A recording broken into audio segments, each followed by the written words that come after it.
When I started 10 years back looking out for a job, I had actually 3 pages of resume, and I still think and I laugh about it because I did not know how a good resume structure should be, how many pages it should have, and what format should I follow. And for that, I actually struggled a lot. I struggled a lot to get an interview calls. And then over the period of time, I understood that what mistake I made, what format I should follow, what structure it should be to be at a good resume. And by that help of my resume, I actually got a lot of interview calls in my careers. And then finally, I was able to crack data analytics job in Flipkart with one of my top-notch resume. From my experience, I will show you that how to create a good resume with ATS score more than 90. To create that, we will divide the resume into 4 parts. The first one would be the formatting part. Second, create some impactful resume. Third, the mistakes we generally make and how to avoid that. And fourth, how to make it a ATS-friendly resume to stand out from the crowd. Let me show you the structure of your resume, right? Because if you are experienced candidate, then your resume should look like a little different than a freshers one. Now for experienced candidate, resume start with very same like a freshers one, like which is your the header, then summary, and then after that it should a little bit different, like it should be your experience, definitely always add your experience, and then after that your skills, then certification, and the last one is the education. But for a freshers, you should not follow this one. For a freshers, your resume should have, after summary, it should have your education, because that is the important part. If you have done some internship, maybe 1 or 2, you can add that also before the education. But if it is not that strong, then you can add your education, you can add your skills, and then your internship experience, and obviously your projects, project details, certifications, and that would be enough for you.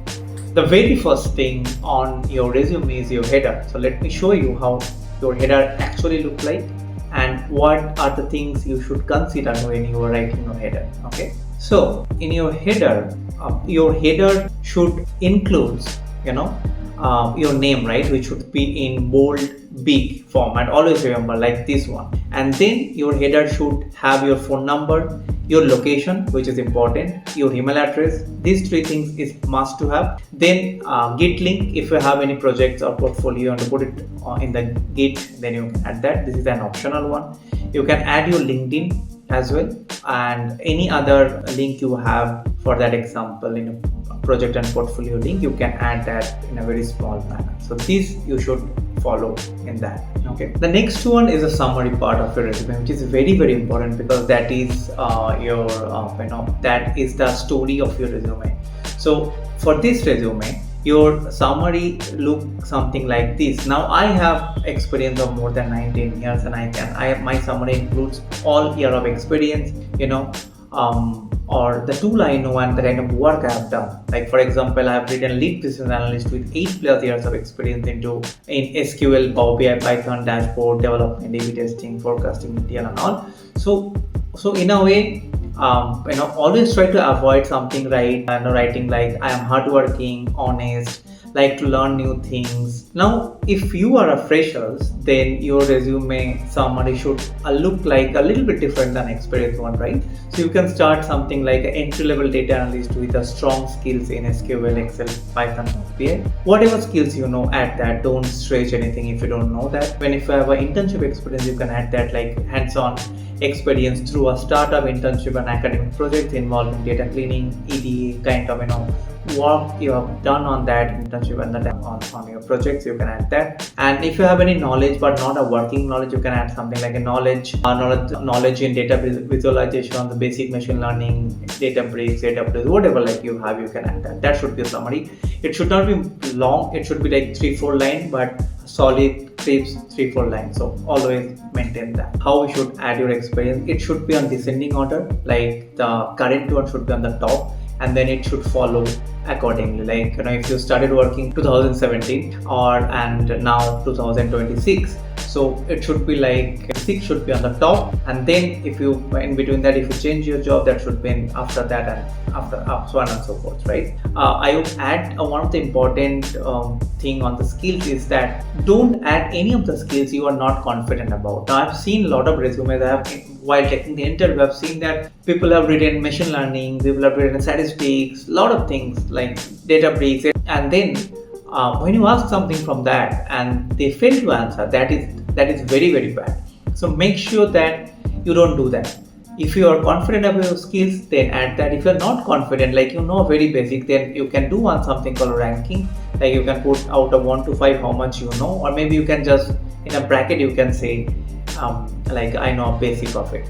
So that will help someone who's taking interview or while screening that either your skills is matching with the requirement skill or not. Now this is very simple, like whatever you have worked, like SQL, Power BI, ETL, forecasting. Like for me, you can see this many things. You can add that. There is nothing extra you need to add, like a hypothetical or something and bring from outside. Nothing sort of that. Even having only Excel, SQL, Power BI, or I know some dashboarding skills is enough with that. Now talking about a soft skill, you can add that, and you cannot also, I would say, because it's not a mandatory, it's an optional one, and so it's up to you. But like if you want to add, then add something like a presentation, something like which is going to help you on your job. Nothing like critical thinking or nothing like hard working, something not like that. Okay, so make sure that your soft skill also has a connect with your hard skill, which is your normal skill. Now the next part is the projects, right? Now if you are working professional and if you have done a lot of projects, then you can add that in your resume.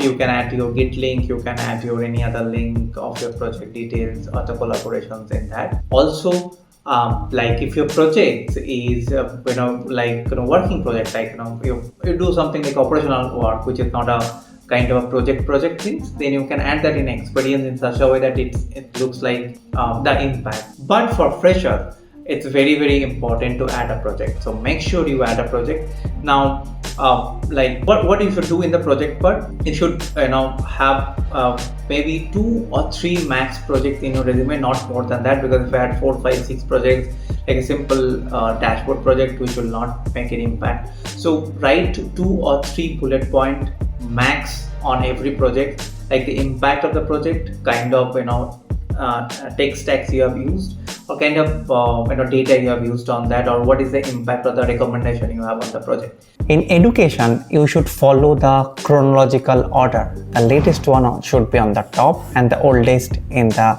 down, right? Let's say if you have done MSc and if you have done BSc, then MSc should be on the top and then BSc should be. Please don't add your schooling details. Nobody really care about your schooling details. You can add your coursework if it is relevant to your profile, and you can add the year of starting your degree and the end of your degree. And also if you have a good number or just gotten in your degree, then you can add that. If it is not good like me, then you can skip that part. The next one is a certificate or achievements. Now if you have done any certificates, let's say from Udemy, from Coursera, you can add that. If you have done certificates from a good institute and for quite some time, let's say you have done a 6-month data analytics bootcamp, then you should add that. You should add the details of your certifications and the date of ending and starting of the certification. And in the achievements, it is an optional one, but if you have a good achievements which is relevant to your job profile, like you have attended any hackathon or any coding competitions, if you own that, then you can add that. If you don't have anything, it's fine to skip that part. Here is a question everyone has, that should I have a photo in my resume or not? There is no hard and fast rule that you can have a photo or not, but here is my take on this, that if you put a photo, then it takes a space, right? Instead of using a photo, you can use that space into putting your other details, right? And also I believe that your face does not fetch any interview calls, right?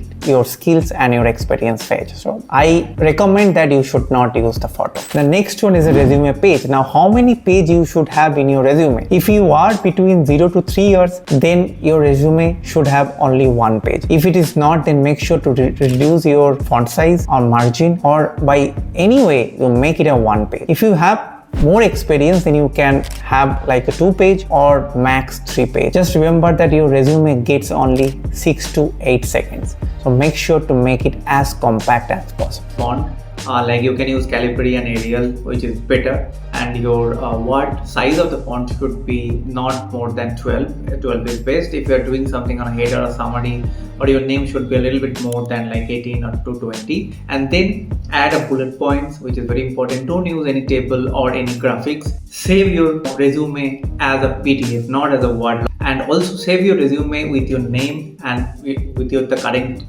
designation or the designation you are applying for. Also, there is one tricks I apply. Let's say if I am on a notice period, I try to add that. So what it does actually, let's say there are a lot of resumes, and then your resume has a notice period, immediate joiners things over there, it immediately get the attention by the recruiter.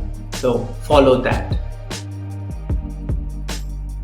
How to create an impactful resume. Now let's say I am hiring for a data analysis role, and I get your resume and I don't see anything work in your work experience which has an impact, which your data analysis has impact the business, then I don't find it interesting and I won't stay at your resume. I'll move on and I'll see on the next one, right? So make sure that your work experience is impactful, and which bring me to my next point, that how you should write your work experience or your internship experience so that it can be impactful. Now, what is the STAR method? It's like a situation, task, action, and result. It's not like a normal bullet point. Like, I've seen a lot of people writing a bullet point like, I've built this dashboard, I work on Power BI dashboard, I write SQL queries. This is absolutely wrong. If you write this kind of normal sentence on your experience, this is going to reject for sure. For your current experience, it should be 3 or 4 or 5 max bullet point, which should include this part, like which should includes your number, impact, the action words, and the business result. For example, if you look at this one, improved forecast accuracy by 15% through advanced pricing and inventory analytics. Now this says that what I've done, what process I have followed, how much impact it has done, and what is the result of that. Okay, similarly, the next one is a 20 plus Power BI dashboard across 7 verticals, significantly improving visibilities and savings 20 plus work hours. So something like that. Your experience always should follow this exact format. So here is how you can make your work experience or internship experience more impactful. You go to the ChatGPT, you put your experience or your resume, and then ask ChatGPT that use a STAR method to create my experience of work experience or the internship experience. And now if you have any numbers or the impactful numbers, then add that to or give that to, and then put this prompt to get impactful experience out of that. Mistakes to avoid in resume. The first one is spelling error. So make sure that you don't have any spelling error in your resume at all. The second part is the grammatical mistake. So make sure that your paragraph or bullet point does not have any grammatical error. Third is don't use a long para, use always a bullet point. The fourth point is the fake experience. A lot of people use the fake experience. Don't do that. If you get caught, then it will ruin your life and your career entirely.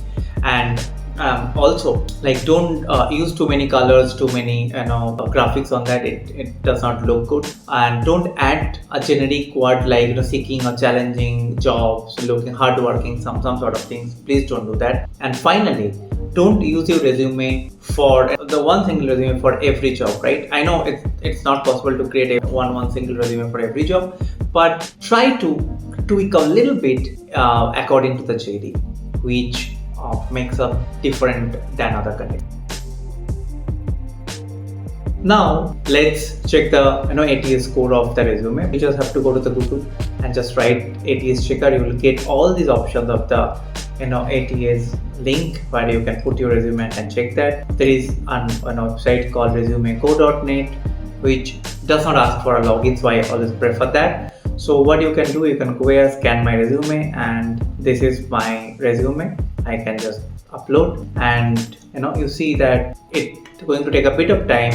It will upload, it will scan, and it's giving me 91. So like more than 80 it's fine. 91 is a good score. Now everyone is having the same structure, same format, even the same impactful experience. But how you can stand out in your job applications? Here is what you can do. you copy the job descriptions, then put it on any of the AI tool, either ChatGPT or Claude, and then ask that please create or give me all the important keywords from it. Now you add your resume and then ask again that add this keyword to my resume in such a way that it will clear the ATS path. So your resume will have a good ATS score as well as it stands out from the crowd. If you want the exact format of this resume for experience and the freshers one, then you can find the link in the description box. And I also run a WhatsApp community where I try to post the jobs and try to help the job seekers. If you want, you can just join from the link. You can find that in the description box too. And thank you very much for watching. Please do like, also share with someone who needs a guide on the resume, because a resume can change